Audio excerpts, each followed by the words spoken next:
Hello and welcome to our podcast, Beyond Barriers, as part of the Reclaiming the Narrative podcast series.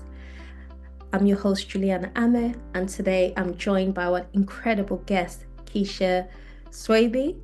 She's an author, an advocate, an incredible speaker, extremely passionate about voices and all things related to neurodiversity. Keisha's journey with dyslexia and dyspraxia has been one of resilience, self-discovery, and empowerment. She's here today to share her story and also her book, Empowering Dyslexics, Blessed and Gifted, and her mission to inspire others. Keisha, welcome. Thank you, Juliana. Really good introduction. Thank you very much. I guess it'll be really good for us, Keisha, just for us to go back in terms of your journey with dyslexic, or should I say dyslexia. It was quite a long time before you received your diagnosis at the age of 41. Can you take us back to your early years and what were some of the struggles you faced growing up, both in school and your daily lives? Okay, so my journey started not in the UK, but way back in Jamaica. When I was going to school out there, I found that I was really struggling in certain areas of my schooling. And in 1992, I had the opportunity to come to the UK. So I came to the UK at the age of 14. And I found that the struggles and the challenges were still there. I started school after coming. I came here in the June and started school September. However, when I started school in the September, I really found that I wasn't understanding anything that was being taught in school. Considering that it's a new country, new curriculum, nothing that I very, very new, nothing that I was ever taught before. However, I found that, certain things like the process, the time that was taken to understand things, things like taking instructions when I was given lesson plans and understanding questions when I was doing my exams and all of that. So in the schooling system in the UK, it wasn't great. I got bullied in school because I was a new girl in the school, so everyone wanted to know about me, and it got me doing certain things that at the time, it was a joke to them. However, looking back, it was a really traumatic time in my life. But the school system, when I left school, I left without a single GCSE. I didn't achieve anything in school, and that's because I just didn't understand it. I just didn't get it, any of it that was being taught. So fast forward, left that. There's certain things that I used to notice, especially in the schooling time. I didn't really particularly like PE because I had challenges there where, catching the ball. I really loved netball. However, it became challenging at times, when I'm on the field, knowing where to run, because been having dyspraxia is a coordination thing where knowing my left to right, things like that. I'm always tripping over, falling over, so chances I was always dropping the ball as well. So so I had those going on, and those followed me all the way into my adult life, which I still had those in the workplace, having my children, all of that. So that's the challenges were there, but as we are dyslexics, we really are determined and resilient, and we find way and solutions of doing things our way that is easier for us. So I was just saying, Keisha, I wondered, when you finally got your diagnosis, how did that moment feel, and how did it change how you saw yourself? Well, getting diagnosed at 41 after spending 17 years in the corporate world and deciding to go and finally get my degree. It was in the last few weeks when I got diagnosed, and when I finally got that diagnosis, it was a light bulb moment for me, and it was just a path to self-discovery, because finally, and understanding as well, finally I could understand why I did things the way I do, why I had all these challenges and struggles growing up. So for me, everything fell into place from that time, and that's when my advocacy work started after my diagnosis. Yeah, that's brilliant. It's quite interesting that did you feel that the diagnosis gave you some form of closure? It did. It did give me, yes and no, because it gave me closure to kind of understand that, right, I've heard dyslexia as a word been used for a very long time, but I never associated it with myself. So yes, when I finally got my diagnosis and realized that, yeah, this is what I have, it gave me that closure in that aspect. And then it kind of opened up other things like resentment, and resentment in the way of, why didn't anyone notice that I had this before? Why did it take me? I was in the corporate world for 17 years. They knew the challenges that I was having in the workplace. Why did no one ever thought that, could we just have a look? Maybe she's dyslexic. Things like going for promotions within the workplace 4 times and not progressing anywhere because they always had a maths test attached to the interview. Those things like that, no one really investigated. So yes, it gave me closure, but then it opened up a lot of wounds in regards to resentment. Yeah, absolutely. I think you've spoken quite a bit about your experience with dyslexia and also how it impacted your children's lives. Yeah, you touched on especially your oldest daughter, who also has dyspraxia. How have you supported them in navigating their own neurodivergent journey? Okay, so when I got diagnosed, it was my daughter was starting her journey. Because as soon as I got diagnosed, I kind of realized and put the pieces together. It was like a jigsaw puzzle, because in school she struggled in a lot of areas, which I didn't know how to support her at that time, because I didn't know that I had dyslexia myself. So she had her own challenges. But when I got diagnosed and she went on to university and she then got diagnosed with dyspraxia, we kind of realized that, oh wow, this is what it is. And now, writing the book, she saw the whole process of me doing that. My other children are also neurodiverse. My twin girl was diagnosed with dyspraxia also. So the 2 girls, I confirmed that, whilst they have been suspected to have dyslexia as well, because as you know, there's always like overlap in some way. And so now, in regards to my children, they see all the work that I've done. When I do events, they're there with the book, selling the book. They understand that they have a superpower, as I call it for myself. Many people may not, but for me, I own it as a superpower because it's made me the brilliant person that I am and all the great things that I do now in regards to creativity and everything else. So yeah, they're fully aware of what it is to be neurodiverse, and I'm proud of that, because I'm glad that I became the advocate, not just for myself but for them as well. Yeah, that's incredible. Like, in terms of you're such a strong advocate for neurodiversity. What inspired you to then start using your platform to raise awareness and empower other people? Yes, really good question that is. When I got my diagnosis and I came out as it is, so I came out on all my social media platform, I started telling people that I am, because I was proud, after I overcame the resentment side of things and realize that this is my superpower, and I'm going to tell the whole world about it. I'm not going to be ashamed. One of the biggest reasons why I wrote the book and started to do a lot of advocacy work in regards to speaking and doing events and stuff was the shame and the embarrassment that I noticed existed in the Black community. It was only when I came out and started talking about it, using my voice for others as well, people started coming to me and saying, I've been struggling in the background having dyslexia, but I never spoke about it. And when I saw you started to talk about it, it made me feel comfortable to kind of disclose that I have.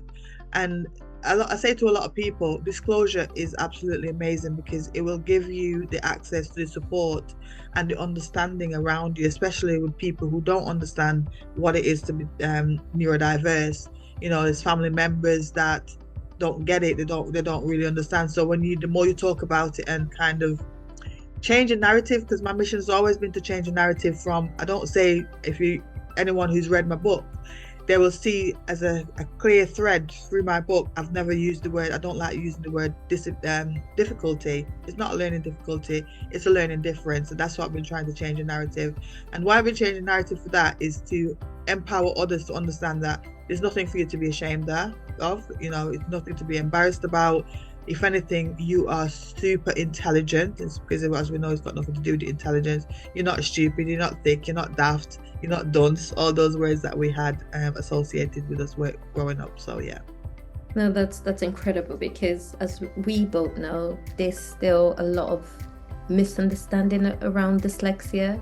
Yeah. And what are some of the biggest misconceptions you would like to break? Um, that you're stuck and you can't achieve, you can't do the things that you want to do. You're held back. A lot of things that's associated with is lack of confidence as well. So this is why it's so important for representation and for people to be able to see me that look like them. Being an advocate for dyslexia, and I've not let once. I'm so glad that I found out when I did, because I've not let that stop me. I went on to achieving a first class honours degree in my when I was studying, and then I went on to straight away to do a master's during lockdown and write a book. And I've achieved all these amazing things because as dyslexic, we are determined, we are resilient as well, because we've had those inner voice in our ear growing up saying we're not good enough or whatever. So we're always going to prove that we are and we can do it and we can achieve. You just need that support and the understanding from others around you, and then you just flourish. Absolutely, I couldn't agree more. I guess with your social media advocacy as well that you've started over the years, how have you seen a shift in how dyslexia is perceived, particularly, I guess, in the recent years? How has social media played a role in changing and raising awareness as well? It has been amazing because in the past few years, I'd say a lot, dyslexia and neurodiversity has come to the forefront quite a lot, especially in the workplace. A lot of workplaces now understanding the value and the benefits of having people in your workforce that are neurodiverse, because we will give more than 100%. We'll give 150%. And social media, for me, it has been absolutely amazing, because if it wasn't for that, using certain platforms, as you know, where we met on certain platform, not going to mention names because they don't pay me, but we met on certain platform, and that's where my tribe is. So social, if it wasn't for those platforms and social media, I wouldn't have the tribe that I have now. And it's so important to have a tribe around you and people that understand you. And when you're in that safe space and they say, she's dyslexic like me, and having that relevance as well. So I've seen so much going on in social media over the past few years, especially after lockdown. I'd say a lot came to the forefront more, and everyone was talking about dyslexia, dyspraxia, all the neurodiverse, ADHD quite a lot as well. And another great thing happened was the realization that so many women who are ADHD was undiagnosed, all of that, and you're seeing all of this on social media, all the platforms.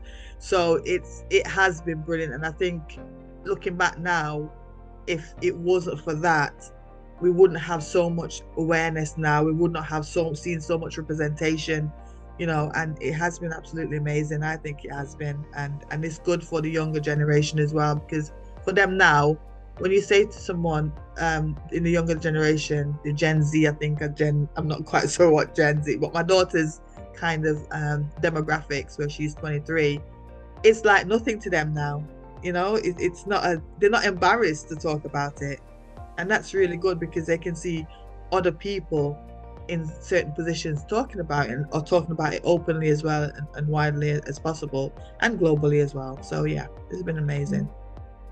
And you touched on the workplace. How can workplaces become more inclusive and supportive of neurodivergent employee with the newer with the generation as we have it now, who are more aware?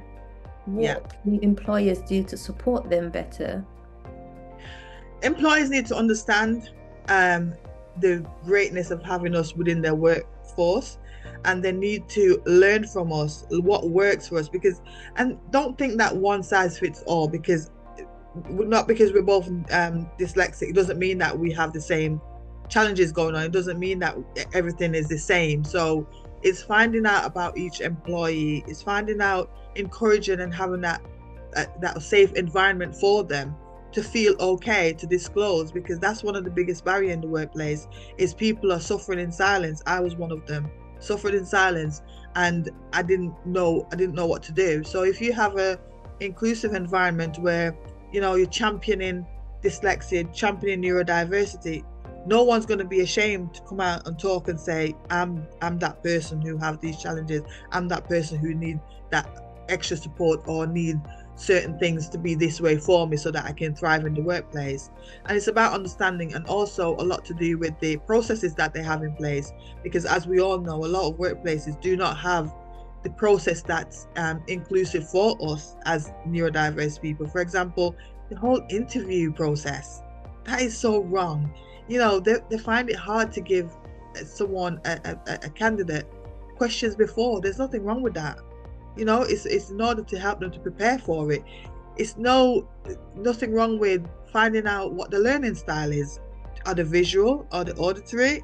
Finding out these things will help them and be able to prepare and give their employers the right tool. Because once we are given the right tool and the support, we are going to be that super employee in the workplace, because we don't stop. We're determined, resilient, we're good at networking, we're good at communication, all of those things, and we think big. We big picture thinking. We don't see it here, we see the end results, and that's what they need to understand about us. I couldn't agree more, and you've really touched on this in your book, Empowering Dyslexics. Such an incredible book. If anyone's not read it, definitely recommend you grab It's a good read. Copy. It's called Empowering Dyslexic, Blessed and Gifted. And they can reach out to me, Juliana, to get a copy on certain platform. I'm all over the platforms. Absolutely. Please, if you don't have a copy, please reach out and grab one. But I was going to say, you wrote this book whilst completing your master's degree during the lockdown. What was that experience like? It was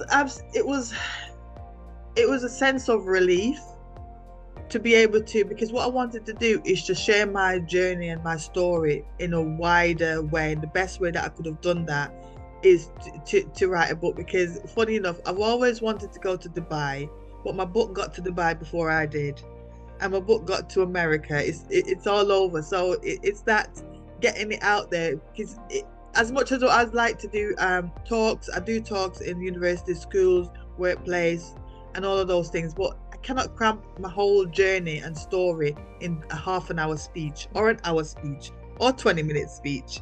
So writing the book was absolutely, it was challenging at times. I'll tell you why I say it was challenging.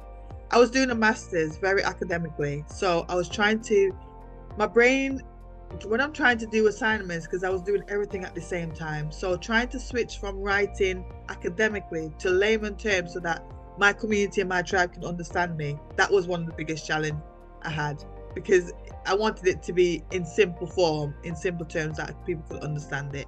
But there are times when I was in the, you know, in a corner rocking and thinking, why am I doing a master's? Why am I doing the degree, writing a book during lockdown with 4 children, a household to run, a husband and everything else going on? But you know what? My determination and resilience, I had set myself a goal and I did it and I achieved it. So yeah.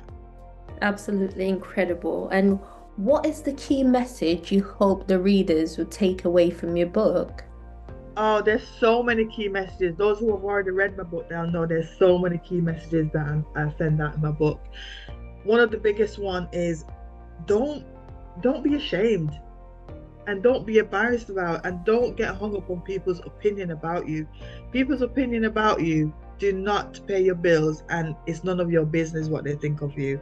You have to understand and have that belief in yourself that you can achieve anything that you want to achieve, that anything you put your mind to, you just need that acceptance and that support. And acceptance as well is a big one, because accepting who you are, because if you don't accept who you are, you're going to have that inner struggle still going on. And another thing that another message is that disclosure.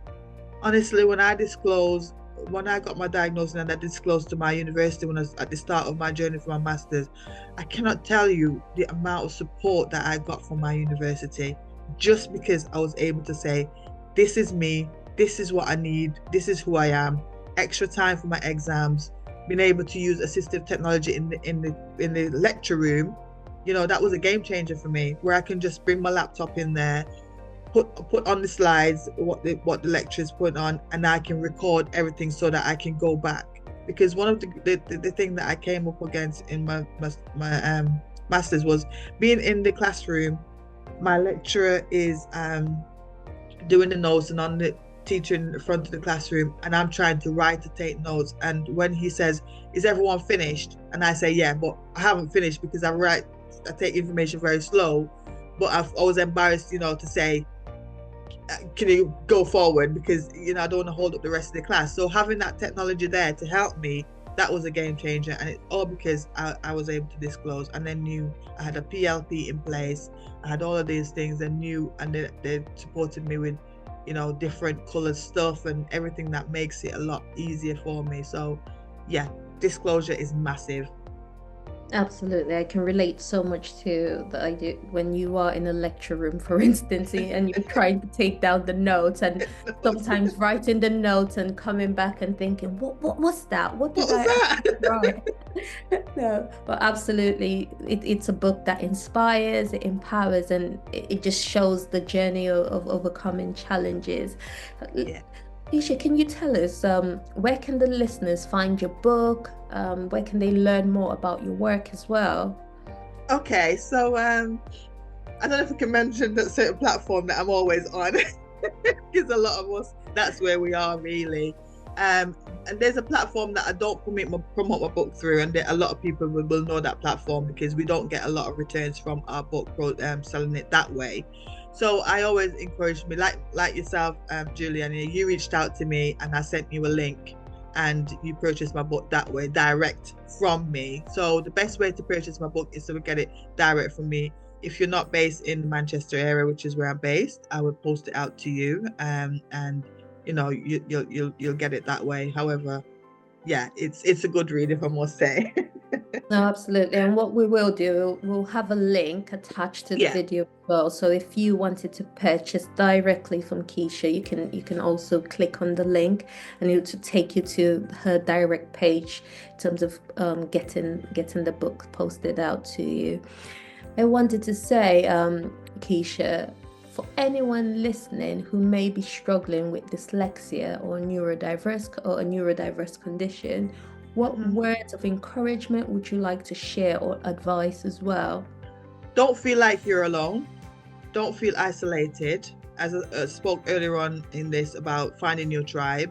So reach out to other people. Reach out to me if you like. Reach out to Juliana. We're able to help. And encourage you in any way. Because one of the worst thing is you can feeling like you're in this world on your own and you're the only one who's having those challenges. You're not. So it's all about speaking about it. Don't just hide away and think and ignore it, because if you ignore it and think it's going to go away, it doesn't. It's just going to make it worse. It's going to hold you back in a massive way, because you won't know how to kind of navigate, certain areas, and how navigate the support that you can access as well, through understanding that there's a lot of people out there who are willing to embrace what you're going through, because we are one of the biggest thing being neurodiverse is we have so much empathy, and we have a lot of empathy towards other people in our tribe and what they're going through, and we're always wanting to support them and encourage them and let them understand that they can do whatever they want to do. It's just about talking about it. Just be open. Don't be embarrassed about anything. And a lot of people thinking, well, other people are going to think about me differently if they know that I'm neurodiverse. No, they won't. They will be brave. They'll be happy to know that you've actually realized it and you're speaking about it and you're looking to get some sort of support. So don't think it's a weakness. It's a strength to kind of reach out to people and get that help. No, that's brilliant. Thank you so much, Keisha. And I wanted to ask, as we close, what's next for you? Any up and coming projects or any events you'd like us to look out for? At the moment, just kind of, I was like Saturday, just gone. I was at an international women's event and I had my book there. And what I noticed is I need to get back out to my events. So I really enjoy going to events, and I sold quite a number of books as well. I had people coming over to me and saying, oh my gosh, I can't believe that it's you're here, and I've heard so much about you. So those things, it's really reassuring to see the impact you can make, even though you may think that people are not watching your journey. They really are. So my mission now is to continue to go to universities, schools, colleges, wherever they'll have me, to share my journey. At the event on Saturday, a lady came over to me, and she was from a very big organization here in Manchester, and she was like, I need you to come out and speak to my employees. I need you to come and talk to them. She brought the book. She's going to take it to the office and show everyone. And, we had a good laugh about it. She's saying, this is the time now. It's time. We need more people talking about it. So I said, yeah, definitely. So it's, for me, it's making those connections, that networking side of things. So I continue to do my network, and that's where it's going to be, really, events. I don't post everything what I do, because I still haven't posted about it on Saturday, but I'm always in the background doing something and helping somebody. No, that's brilliant. Thank you so much, Keisha. It's been an absolute pleasure having you here today. Your story has been inspiring. Your advocacy is making such a difference. Thank you for sharing your journey with us. Thank you.